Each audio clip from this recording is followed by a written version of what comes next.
Introducing the Paddy Power World Darts Championships. Welcome back to Online Darts, everyone. The build-up to the Paddy Power World Championship. We've got the Bullet, Stephen Bunting.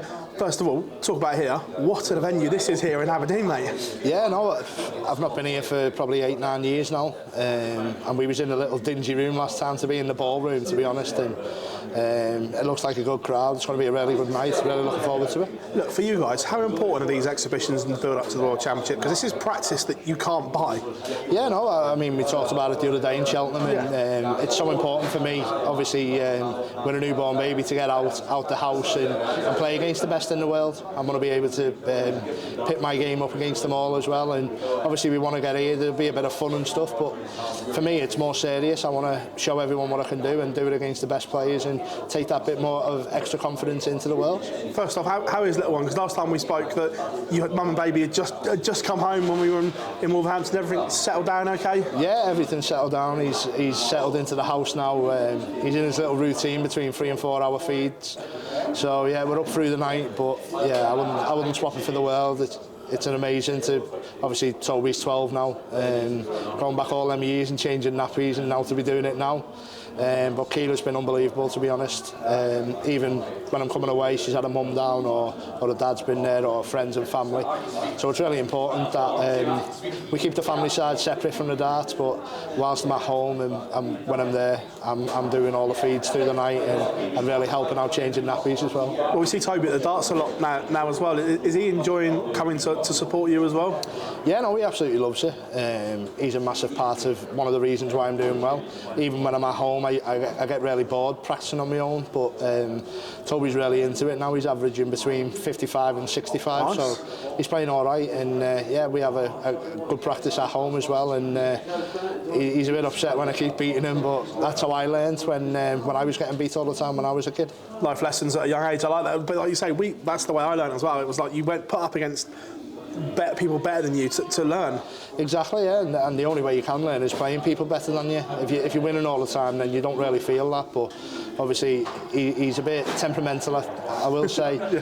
And I'm trying to teach him now how to lose gracefully. Yeah, and, I think that's a big part of darts. You see so many dart players who lose, and the attitudes and stuff. I think he's picked it up off watching people on the TV and being in certain venues, so I'm trying to teach him how to get around that. Look, when you look back at your year, it's been a great year. Starting off with the Masters, and it's hard to believe that was 11 months ago now. What's it been like since that night in Milton Keynes? Unbelievable, to be honest. Just even away from darts, I'm getting recognised a lot more. The TikTok and Twitter and everything just gone up through the roof, and yeah, I think ever since then, I think even though I've not had success on the TV and stuff, I've had a really good Pro Tour campaign, and I'm playing some of the best stuff I've played even since the Masters, so my averages are all consistent now. I'm averaging in and around, I think my season average is 97.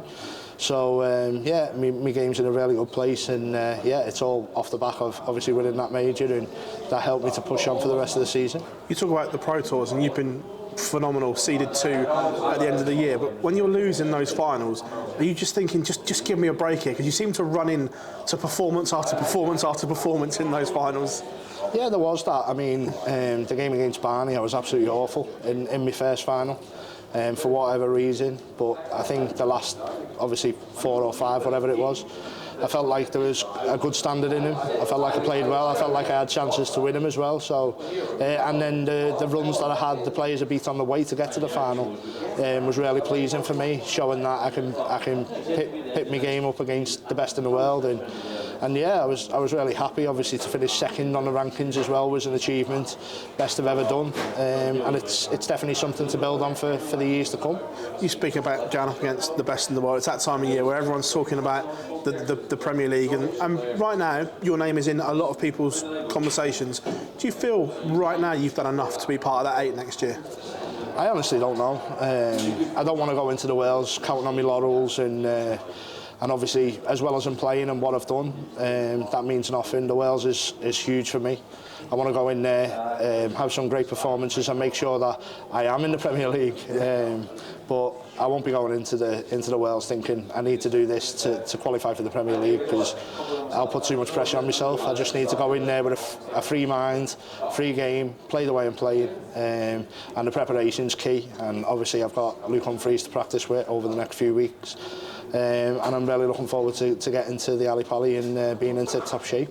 It's interesting you say that, because in previous years we have seen players go in there saying, if I get to here I'll probably be in, and maybe that thing. And have you seen that over the years, that people have overthought the Premier League and the World Championship together? I've done it myself. When I got to the semi-finals of the Worlds, if I'd have won that game against Gavin Price, I'd have been in the Premier League. I know 100%. And I probably put too much pressure on myself, especially I was ahead in that game. But listen, the Premier League's an amazing place to play darts in front of all them thousands of fans. If I get in, I'll be overjoyed. If I don't, I'll dust myself down and I'll go again next year. And that's what it's all about now. I've not got many years left in darts, but I think I've got a good 10. So yeah, while I'm at it, I'm going to try my best to be in the best tournament in the world. Well, on Ali Pali, you obviously won the Lakeside title. There's not many in the modern era that have gone from one to the other. What would it mean if you could add the Ali Pali one and do the double? Oh, it'd be so special. Obviously, I've watched the Ali Pali since I was a young kid. Obviously, I've done the same with the Lakeside and stuff, and it was always a dream to me to win the Lakeside. Obviously, I never ever thought I'd be good enough one day to go and play in the PDC, but thankfully the stars aligned, and yeah, here we are, and I'm number 8 in the world. I'm playing some great darts, and why not? Why can't I go and win the Worlds? I know the game's there. I've beat the best of the best all over the world, and yeah, I'm more confident now than I've ever been. So I think these next few years are going to be really important for the career of me, and I've just got to keep knuckling down, keep working hard behind the scenes, and yeah, I think we can climb higher than 8.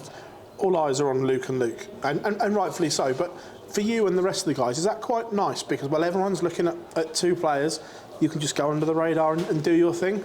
Yeah, no, of course. Obviously, it's always nice when you pitted against obviously them 2 are special dart players. They're always going to be up there, and I think I'm seeded to play Luke Humphries quarterfinals, and yeah, obviously they're going to be difficult games, but I know I've got the game to do it. I've been to the semis before in the Worlds.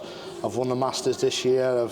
I'm climbed up to number 8 in the world, and yeah, I'm really confident that I can have a really good run. And obviously, whether it be Luke Humphries, Luke Littler, Michael Van Gerwen, Gary Anderson, whoever it may be who I play on that stage, I've got to be 100% confident that I can win them games. And I think over the last few years, I've definitely gained that confidence that I can beat these players. I've done it. I've beat Humphries on the big stage, Van Gerwen on the big stage. So the game's there, and it's all about the belief going into the Worlds. Like I said, I'm going to be practicing with Luke, which is massive for me. I'll be going in there and I'll be 100% ready. Stephen, it's an absolute pleasure catching up with you here in Scotland, mate, and wish you all the very best come Alexandra Palace. Thank you.